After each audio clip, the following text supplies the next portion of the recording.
Selamat pagi, perkenalkan nama saya Vanessa Christian Ngurliu, NIM 2003030078, kelas C semester 2, jurusan Sosiologi, Fakultas Ilmu Sosial dan Ilmu Politik.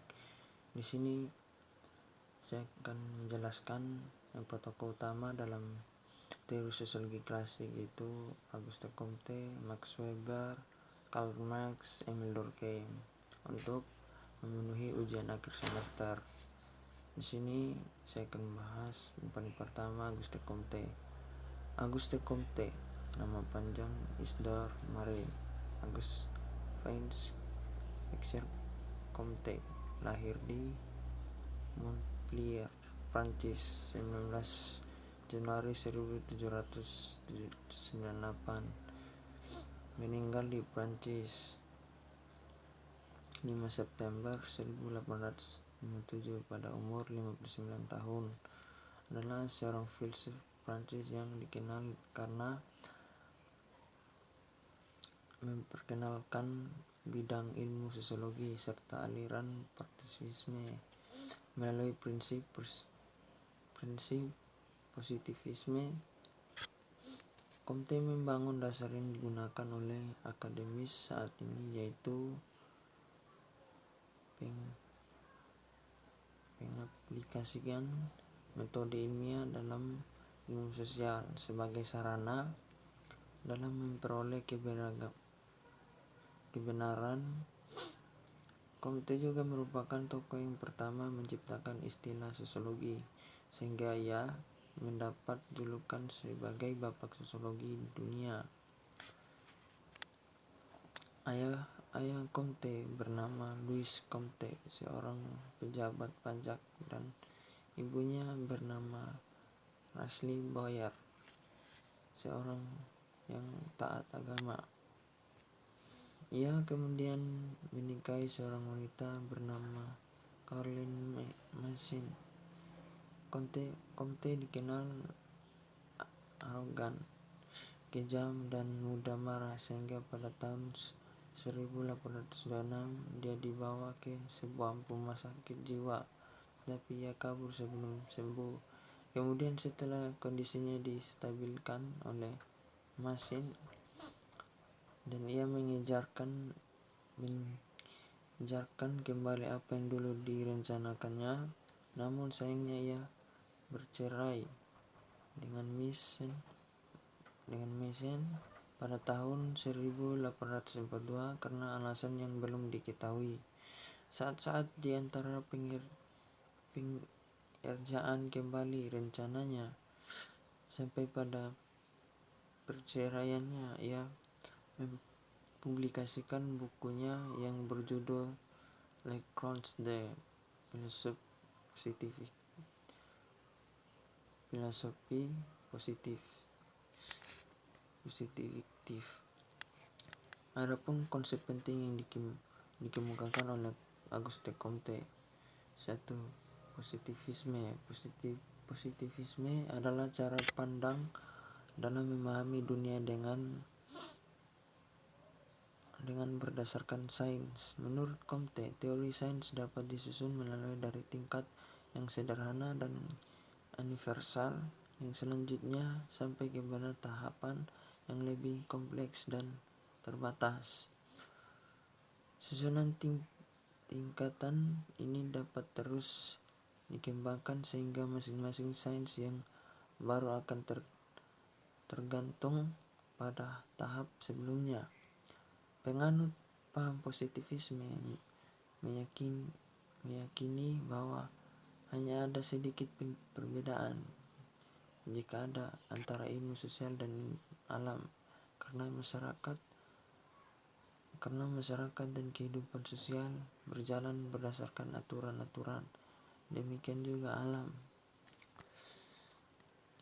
Auguste Comte dipengaruhi oleh Francis Bacon, John Baptiste Say, David Hamann, Marquis de Condorcet, Jean-Jacques Rousseau, Henri de Saint-Simon, Marie Forsyth, Francois Xavier Mixkan, Emil Noether, Karl Marx, John Stuart Mill, Herbert Spencer, Emil Durkheim, Charles Maurras, Alfred Ebbinghaus, Frederick Harrison, Harriet Martineau. Kemudian dia mempengaruhi Emil Nietzsche, Karl Marx, John Stuart Mill, Herbert Spencer, Emil Durkheim, Charles Maurras, Alfred Ebbinghaus, Frederick Harrison, Harriet Martineau.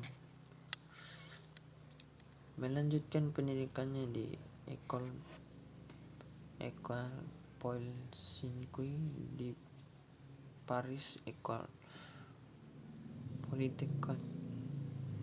Polytechnique saat itu terkenal dengan kesetiaannya kepada idealis, radikalisme, dan filsuf proses. Pada tahun 1816, Politeknik tersebut ditutup untuk organisasi. Comte pun meninggalkan École dan melanjutkan pendidikannya di sekolah kedokteran di Montpellier.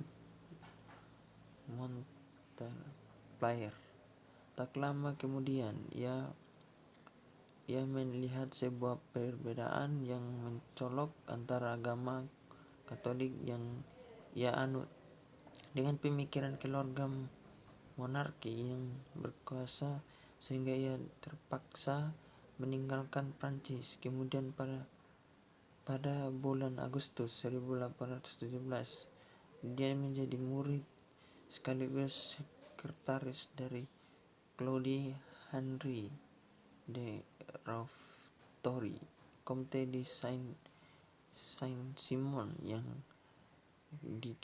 kemudian membawa Comte masuk ke dalam lingkungan intelek. Pada tahun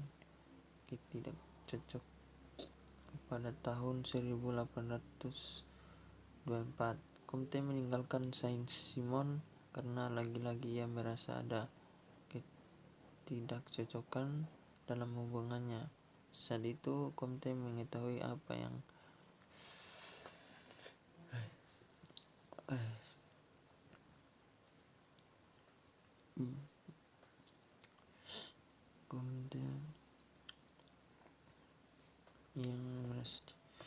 ia harus lakukan selanjutnya.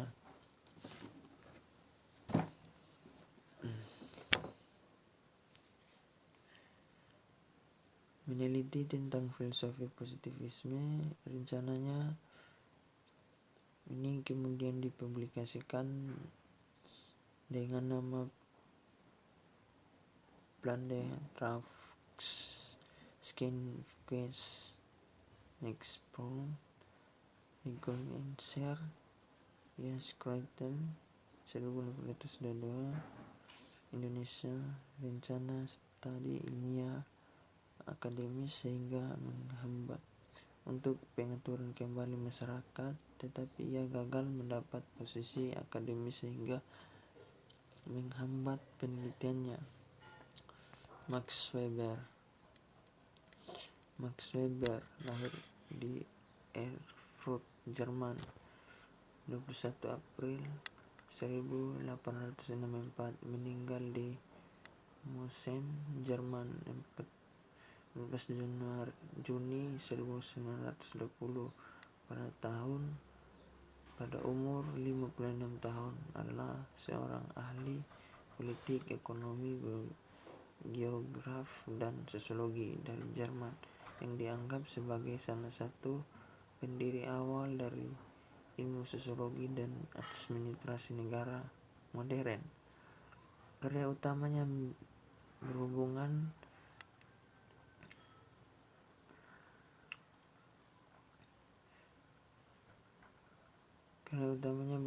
dengan rasionalisasi dan sosiologi agama dan pemerintahan.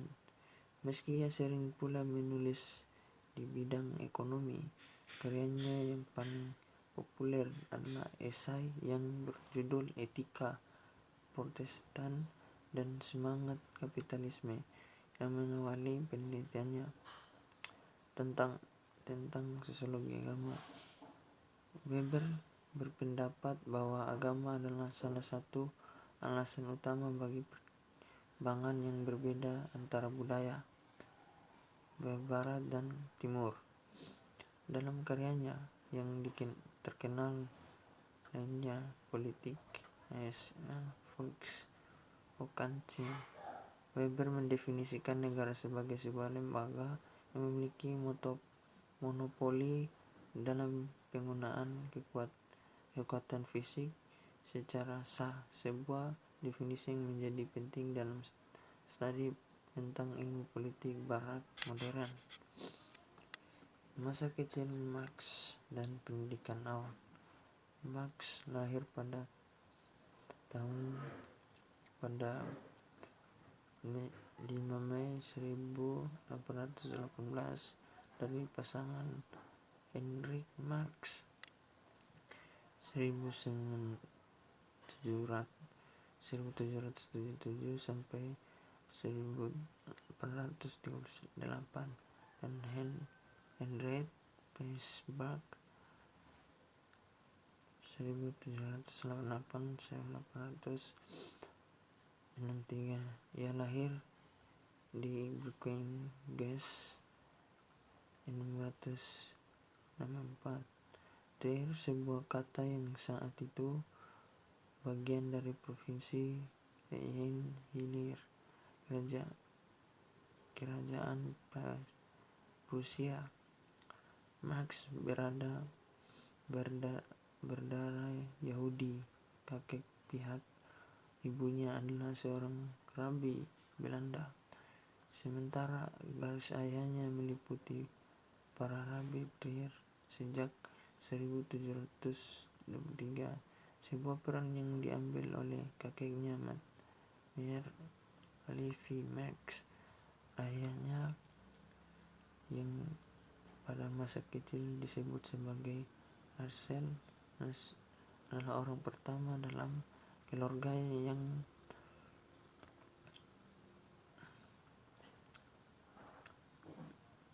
meraih pendidikan menengah, dan ia menjadi pengacara dan hidup relatif makmur dan dalam lingkup kelas menengah. Dengan keluarganya memiliki sejumlah kebun anggur Mosellen sebelum kelahiran putranya, dan setelah pencabutan emansipasi Yahudi di Rhineland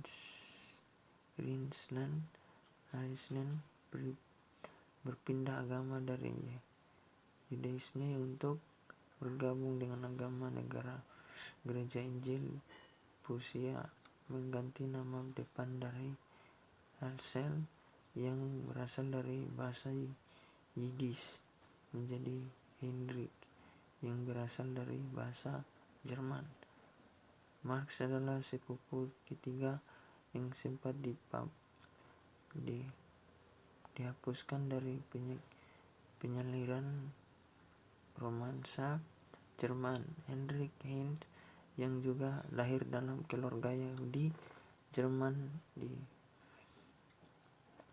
Rhineland, yang kemudian menjadi koresponden giat pada kehidupan berikutnya.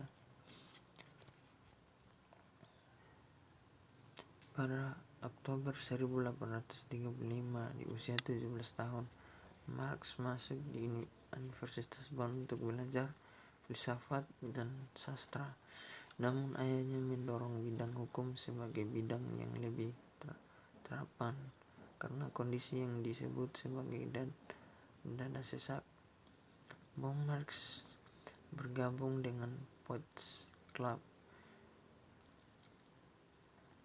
Marx dikeluarkan dari tugas militer saat ia berusia 18 tahun.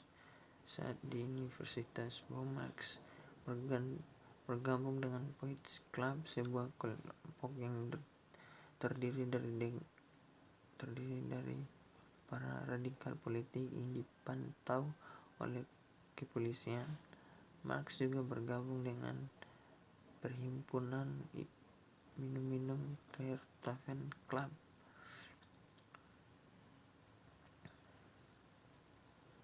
di mana ia menjabat sebagai wakil presiden klub. Selain itu, Marx terlibat dalam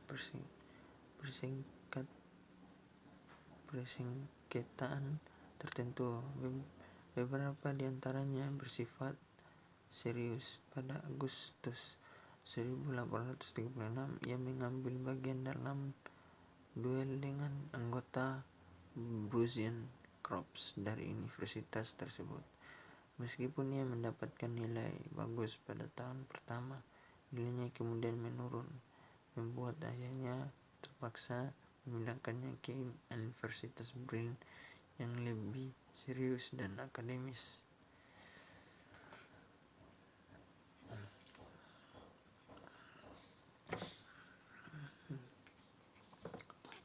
Konsep-konsep Max Weber dan etika Protestan dan semangat kapitalisme.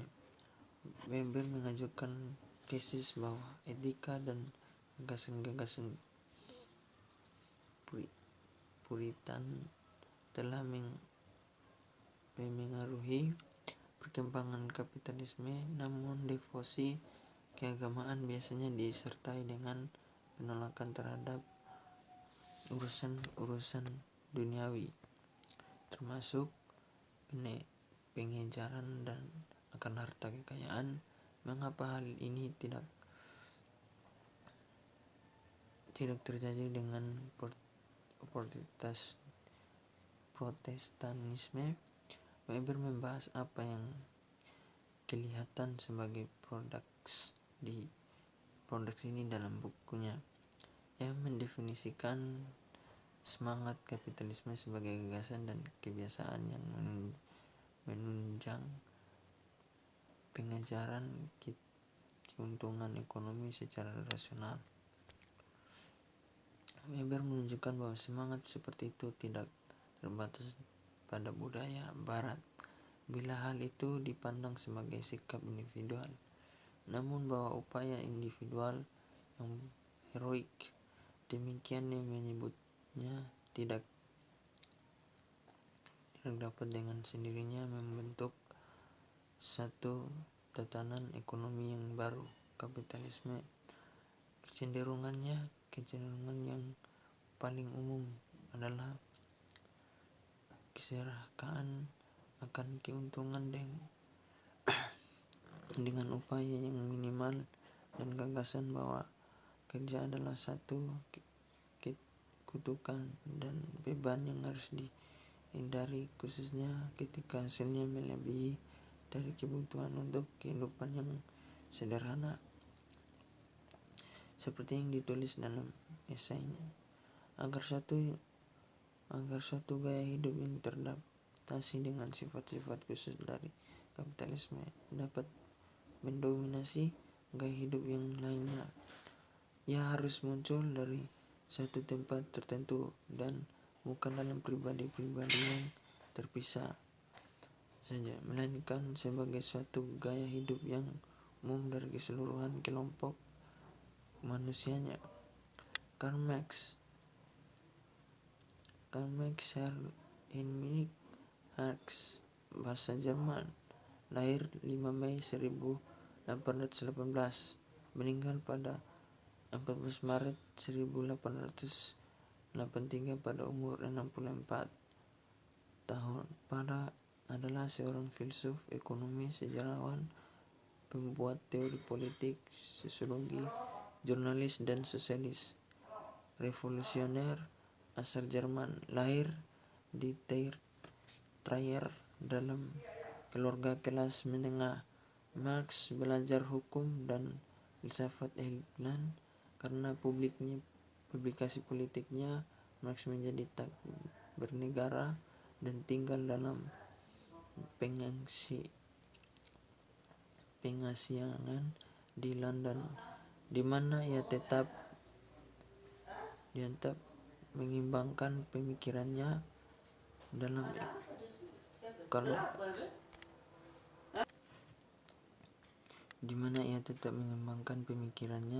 kolaborasi dengan pemikiran Jerman.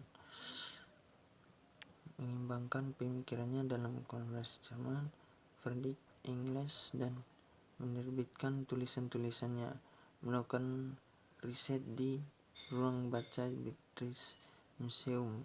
Karya terkenalnya adalah pamflet tahun 1848, Manifesto Komunis. Riset di ruang dan karya 3 volume Das Kapital, Pemikiran Politik dan Filsafatnya memiliki pengaruh pada sejarah intelektual, ekonomi, dan politik pada masa berikutnya, dan namanya dipakai sebagai adjektif pengucapan dan aliran teori sosial. Teori-teori Marx tentang masyarakat, ekonomi, dan politik yang secara kolektif mengerti sebagai Marxisme menyatakan bahwa utama manusia berkembang melalui perjuangan kelas. Dalam kapitalisme, manifest itu sendiri berada dalam konflik antar kelas. Pemerintahan dikenal sebagai bourgeois yang menjadikan alat produksi, dan kelas buruh dikenal sebagai proletariat yang dapat diperalat dengan menjual tenaga buruh mereka sebagai balasan untuk upah. Memajukan kesepakatan kritikal yang dikenal sebagai materialisme sejarah. Marx memprediksi bahwa seperti sistem sosioekonomi sebelumnya, kapitalisme memproduksi ketegangan internal yang akan berujung pada penghancuran diri dan digantikan oleh sistem baru. Sosialisme bagi Marx antagonisme kelas di bawah kapitalisme yang merupakan bagian dari ketidakstabilan dan alam kecenderungan krisis, kemudian akan membuat kelas. Marx dianggap sebagai salah satu tokoh paling terpengaruh dalam sejarah manusia, dan karyanya dipuji sekaligus dikritik. Karyanya dalam ekonomi menjadi dasar sebagai besar pemahaman tenaga kerja pada saat ini dan hubungannya dengan modal, dan kemudian pemikiran ekonomi. Beberapa intelektual, serikat buruh, seniman, dan partai politik di seluruh dunia dipengaruhi oleh karya Marx. Dengan beberapa pihak memodifikasi atau mengadaptasi gagasan-gagasannya, Marx biasanya disebut sebagai salah satu arsitek utama dari ilmu sosial modern.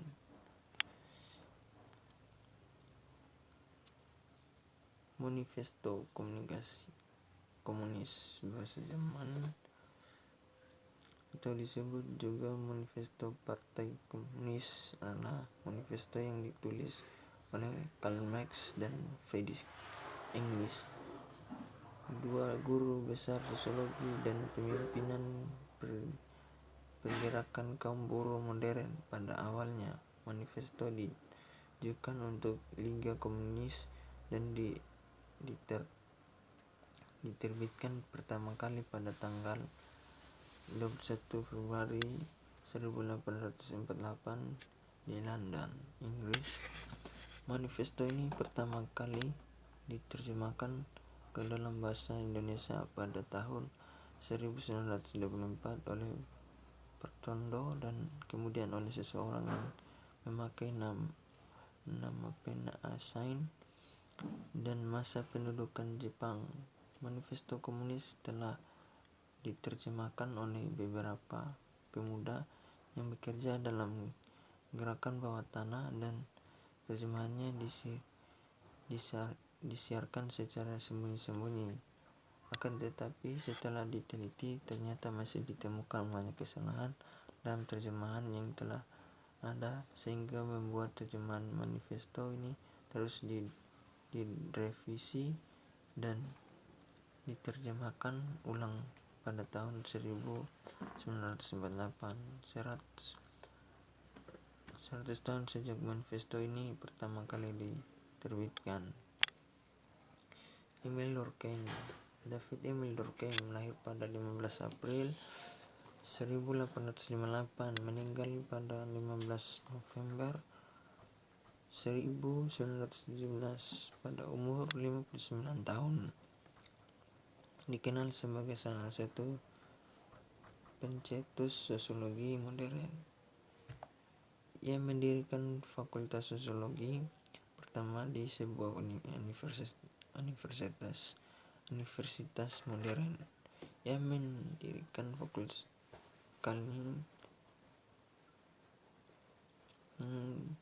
Eropa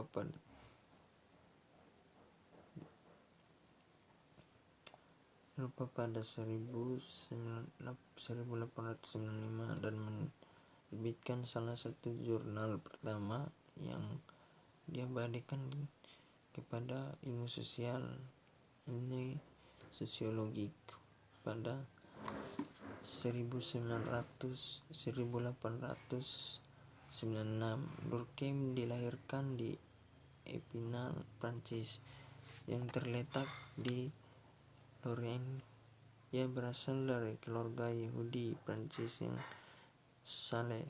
Ayahnya dan kakeknya adalah rabi. Hidup Durkheim sendiri sama sekali sekuler, malah kebanyakan dari karyanya dimaksudkan untuk membuktikan bahwa fenomena keagamaan berasal dari faktor-faktor sosial dan bukan ilahi, namun latar belakang Yahudinya membentuk sosiologinya.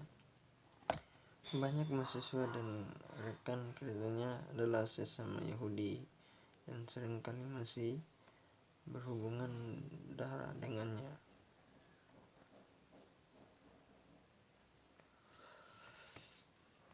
Tahun 1890-an adalah masa kreatif Durkheim. Pada tahun 1893, ia menerbitkan Pembagian Kerja dalam Masyarakat. Pertanyaannya, dasarnya tentang hakikat masyarakat manusia dan perkembangannya. Pada 1895, ia menerbitkan Aturan-aturan Metode Sosiologi, sebuah manifesto yang menyatakan apakah sosiologi itu dan bagaimana ia harus dilakukan. Ia pun mendirikan jurusan sosiologi pertama di Eropa di Universitas Bordeaux pada tahun 1896. Ia menerbitkan jurnal Annales Sociologiques untuk menerbitkan dan mempublikasikan tulisan-tulisan dari kelompok yang kian bertambah dari mahasiswa dan rekan. Ini adalah sebutan yang digunakan untuk kelompok mahasiswa yang mengembangkan program sosiologi.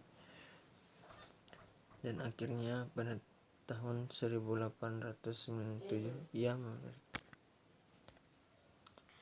ia menerbitkan Bunuh Diri, di sebuah studi kasus yang memberikan contoh tentang bagaimana bentuk sebuah monograf sosiologi. Dalam bukunya Pembagian Kerja dalam Masyarakat, Durkheim meneliti bagaimana tatanan sosial dipertahankan dalam berbagai bentuk masyarakat. Ia memusatkan perhatian pada pembagian kerja dan meneliti bagaimana hal itu berbeda dalam masyarakat tradisional dan masyarakat modern. Para penulis sebelum dia seperti Herbert Spencer dan Ferdinand Tönnies berpendapat bahwa masyarakat evolusi mirip dengan organisme hidup, bergerak dari sebuah keadaan yang sederhana kepada yang lebih kompleks, yang lebih membalikkan rumusan ini sambil menambahkan teorinya kepada kumpulan teori yang terus berkembang mengenai kemajuan sosial, evolusionisme sosial, dan Darwinisme sosial, yang berpendapat bahwa masyarakat tradisional bersifat mekanis dan dipersatukan oleh kenyataan bahwa setiap orang lebih kurang sama dan karenanya mempunyai banyak kesamaan di antara sesamanya. Dalam masyarakat tradisional, kata Durkheim, kesadaran kolektif sepenuhnya mencakup kesadaran individual. Norma-norma sosial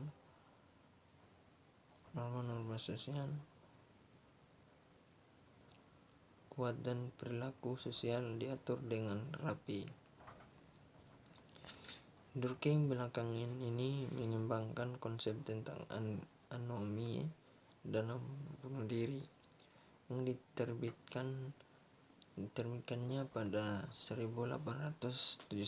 Dalam bukunya ini, ia meneliti berbagai tingkat bunuh diri di antara orang-orang Protestan dan Katolik dan menjelaskan bahwa kontrol sosial yang lebih tinggi di antara orang Katolik menghasilkan tingkat bunuh diri yang lebih rendah. Menurut Durkheim, orang mempunyai suatu tingkat keterkaitan tertentu terhadap kelompok-kelompok mereka yang disebutnya integrasi sosial. Tingkat integrasi sosial yang secara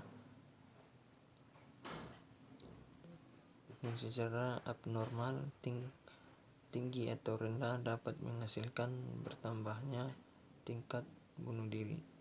Tingkat yang rendah menghasilkan hal ini karena rendahnya integrasi sosial menghasilkan masyarakat yang tidak terorganisasi, menyebabkan orang melakukan bunuh diri sebagai upaya terakhir, sementara tingkat yang tinggi menyebabkan orang bunuh diri agar mereka tidak menjadi beban bagi masyarakat.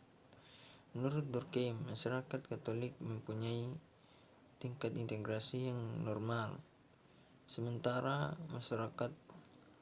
masyarakat Protestan mempunyai tingkat yang rendah. Karya ini telah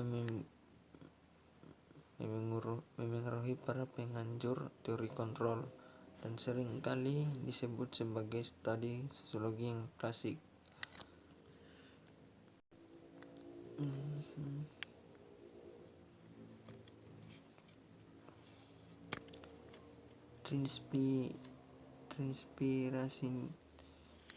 Transpirasi manual.